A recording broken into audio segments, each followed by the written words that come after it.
To update you since my last live yesterday. Basically, I had a really good day today. I was able to speak with all three of my children earlier this morning. I have three children, as most of you know, who have been spending most of their time with their father since a domestic issue that I had in November of 2019. When I was unlawfully and erroneously issued an order of protection against me and thrown out of my home. This is following a lot of other corruption, and so I've kind of just been doing my best to get everything back together. I finally got an apartment, as you guys know. Oh, I'll give you guys a tour really quickly. So I know I showed you guys, it was empty before. Basically, I don't have it all together yet, but it's coming, it's getting along. I made this. And then kitchen.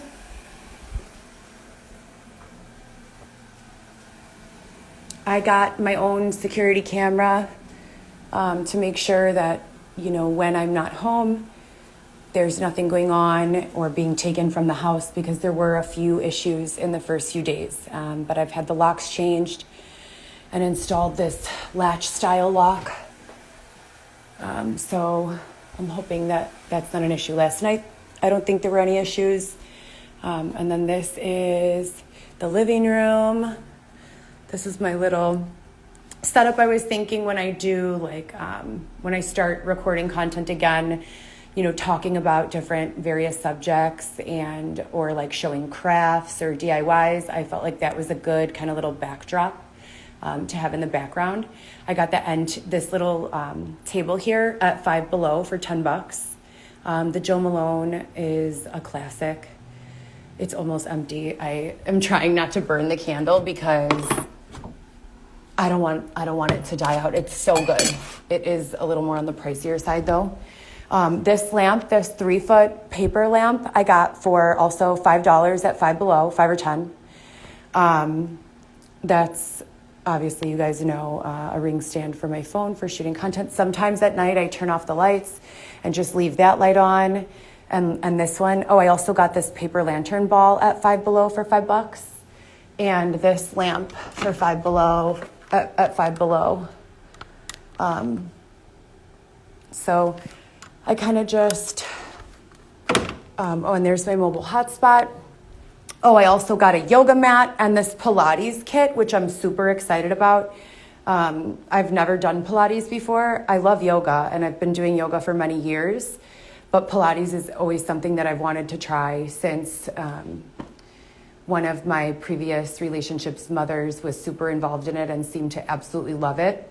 But it was always like, oh God, do I have money for that? The classes seem expensive. And at Lifetime, the classes are separate. They're not included in your membership.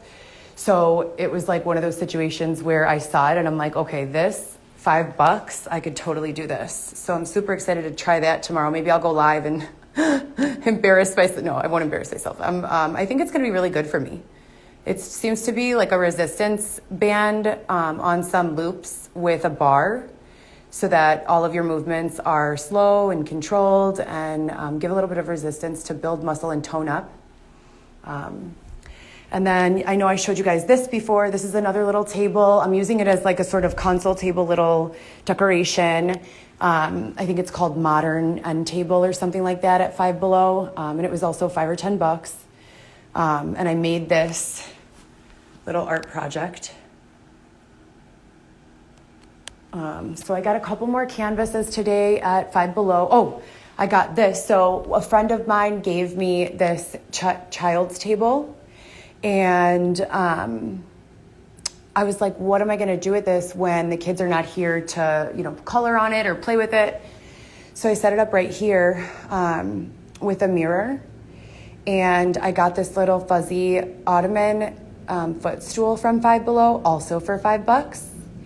And I just sit there to do my makeup. And then when the kids come, I'm going to try to grab another one of those to have them like one on each side. And then my bed, I have a blow-up mattress for now, but it's like, who cares, right? Thank you, Jesus. And then this little nightstand.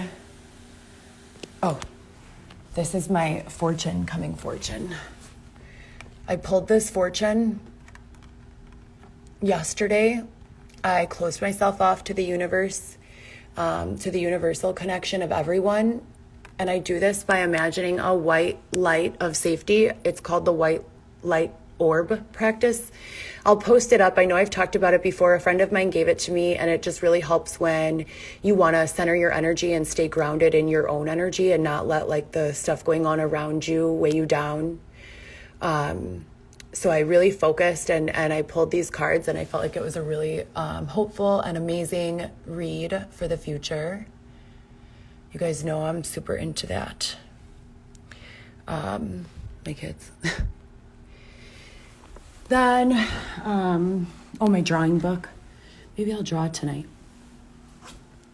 So yeah, I have this card table. My plan is to sort of go around the border with like some black, almost like a threading pattern with black paint.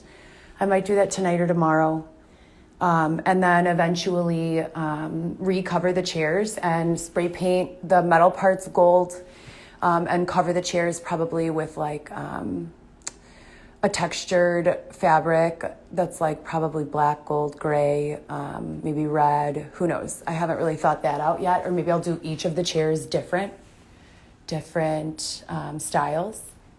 So yeah, it's coming along nicely. We're not totally there yet, but we are well on our way. So yeah, that's awesome. Now with regards to court and scheduling the court date, everyone knows you guys because I live broadcasted January the 4th. I went to the courthouse and filed those documents, or those petitions rather, sorry. When I did that, I wasn't given a date. So I've been emailing back and forth with the Cook County clerk, whoever assigned to the judge, and they gave me some instructions that are really confusing and difficult to interpret. I thought since I went and filed in person for the third time, I would get a date right then and there, but I didn't. They said they'd email it. Since that time, they've not been very responsive, and the instructions that they give, it's like you need to have a degree in law to even then, like they're just very difficult to follow. So I did find a resource for free legal assistance today. So I'm going to be calling them Monday. Let's see. Yeah, Cook County Legal Aid. I have 855-956-5763. So I'm going to call them, and if they can't, if they don't handle the child custody stuff, then I will hopefully get a referral from them for someone who can help. But yeah, that's kind of been it. I woke up this morning feeling pretty good. The last few days have been really weird. I've been feeling like they're like 2 or 3 days, like all smashed into one. Like I wake up just feeling like I've missed time, They won't let me see my kids. I've just been here doing air duster for 4 days, or 2 days. I never smoked air duster in my whole entire life before this. But other than that, I'm in really good spirits today and super grateful. I still haven't heard back from Cerebral with regards to the therapy that I paid $90 for and was not allowed to schedule. So that's concerning. But I want to switch back to BetterHelp anyway because I like them. I have history there. I saw 4 or 5 different therapists for several months each at a time. And the only reason I stopped was because they forced me to stop. So out of nowhere, I got an email saying this provider is an out-of-state provider and doesn't have a license to practice with Illinois patients or patients who reside in Illinois or clients who reside in Illinois. So they would just abruptly cut off the therapy after like 2 or 3 months of working with one individual and getting comfortable with them. My favorite one was Camille Smith. Highly recommend, highly recommend. She was amazing. I don't think that there's ever been anyone who I have felt so safe with sharing things with. And I really wish that I could go back to her. But I am very limited on funds right now. So I'm anticipating money coming soon. But right now, that doesn't help. So I'm waiting on that refund from Cerebral. I'm going to keep you guys with me. I'm going to tune out to blow dry my hair. And then I'm going to do another live to show you guys a makeup tutorial and just kind of chat it up. I am worried about my children today again. Story of my life. I'm trying to redirect my energy because sitting here, not moving and not doing anything is, not helpful in any way. So it's just like odd communication. Either altogether they won't answer, or I'll get really evasive responses from them that are out of character and don't sound like they're really them. It sounds like I'm calling them. I see like a little portion of their face on FaceTime, and then the voice like doesn't match up, and the words like, I don't know. So maybe everything's fine, and I'm just, overly cautious because of all the shit that has gone on for the past several years. I don't know, but I miss them, and I did talk to all three of them today, so they're all good. I reordered my son's glasses from Zenny. Zenny Optical is where it's at. Also, I want to tell you guys, Lens Crafters, I think for a small fee, will read your child's glasses or your own glasses. So if you ever order glasses from Zenny or any of those iBuy Direct, whatever, and you're concerned that the prescription isn't matching up to the prescription the doctor wrote, you can simply take them into Lens Crafters, Four Eyes, whatever, and for a small fee, they'll read them and give you back the prescription. I have trust issues, so I never tell them the prescription. I just give them the glasses. They take it back. I think it's called refraction, and they look at the lens and then they write it out. So you can verify that what you sent to the company online was actually what was filled in the lenses. So I had ordered my son a pair a few weeks ago, and they were delivered. We ordered them from the preteen section, and they were delivered as like toddler size. My poor son, they were like this big. So sent those back, got the credit, and reordered the glasses today. I took a drive. I drove around each of my family members' homes just to kind of scope it out and see. I didn't really see any activity, so I'm assuming everything's okay. That's, kind of the feeling I get like every once in a while out of nowhere. When my children are not with me, especially, I just get really, really nervous and uncomfortable, and I start, wanting to just be near them. So I go to, where they are. These interruptions in phone communication and redirections of my messages and telephone calls are not only happening to me and on my phone, but have also been happening in the phones of my family members. So I'm sending my daughter messages, and she's calling me saying, "Did you call?" And I'm like, "No, I didn't call, but I messaged you a million times." She's like, "Well, I have a missed call from you and no messages." So there's definitely something going on there. I'm not really sure what, but it is concerning. I don't have, I'm not sure where my mom is. Still haven't been able to reach her. It's been quite a while. I would say almost a year since the last time we spoke on the phone, which is abnormal. I've never been really, really close with my mom, like talk to her on a daily basis.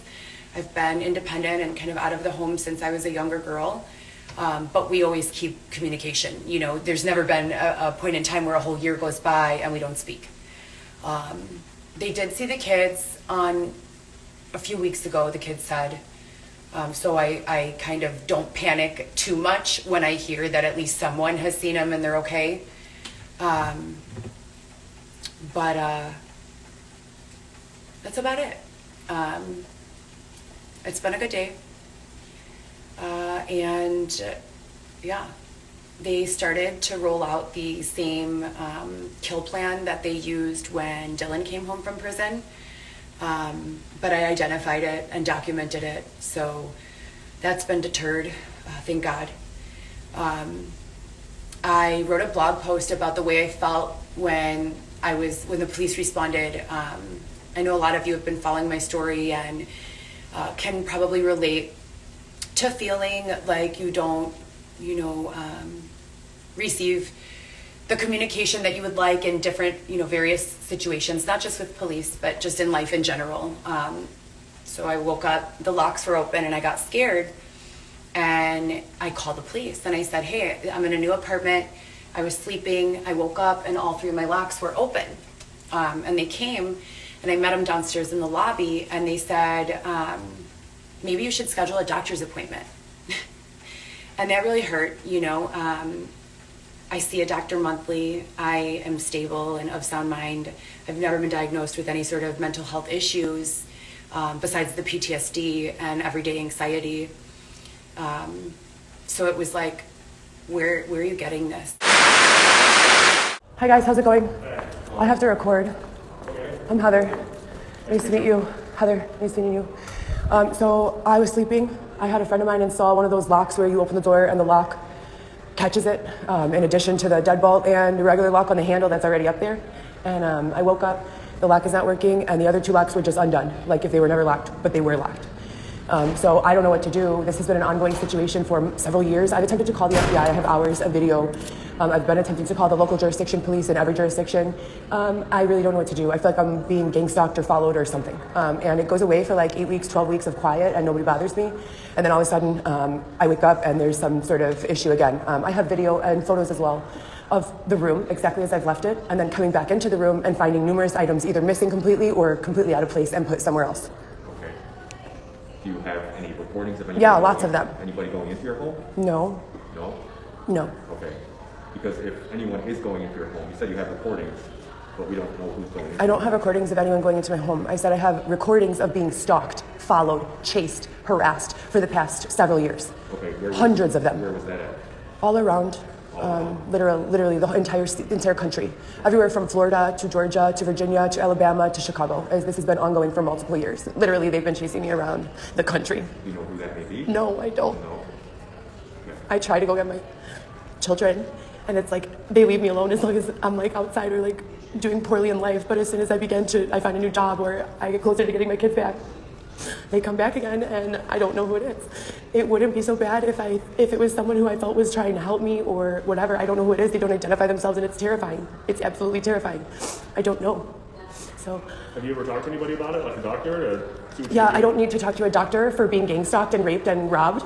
I'm not sure what that would do to help the situation. What's your name?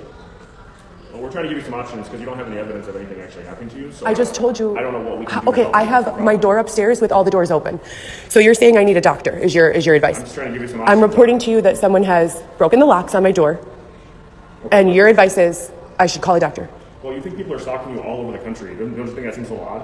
Like, Not when I also have 3 years of video evidence to support that everything that I've just said. You just said you don't have evidence of anything happening to you. What was your name, sir? What evidence do you have? What was your name, sir? You can see it on my foot, I think. Can you say it? What kind of evidence do you have? All right, you guys have a great day. It's clear that you're committed to not helping. I just told you that someone broke the locks on my door and opened my apartment door, and your advice was to see a doctor, right? Thank you. Thank you, guys. You have a great day. Do you guys see this? I just told the police that someone broke the locks on my door, and the officer's advice was to see a doctor. Do you see this?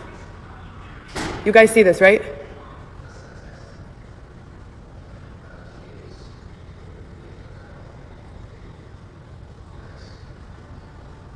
Be recording every single UDID from every single person who's making comments on this shit. I want the cops' badge numbers. I want all of the people who are making comments on this shit. I want an inventory of every license plate in the parking lot. And I replayed the tape because I went live, and I heard the frantic anxiety in my voice, and I know that can be an indicator. Especially, imagine I'm a high-strung person naturally. I have a lot of energy. I'm very animated in my speech and tone. Imagine being a person who's not that way, right? And your whole family's not that way. So you're living in this household where you guys are kind of quiet, and then you respond to a call from someone, and I'm frantic, and this is my natural here, but yours is way down here.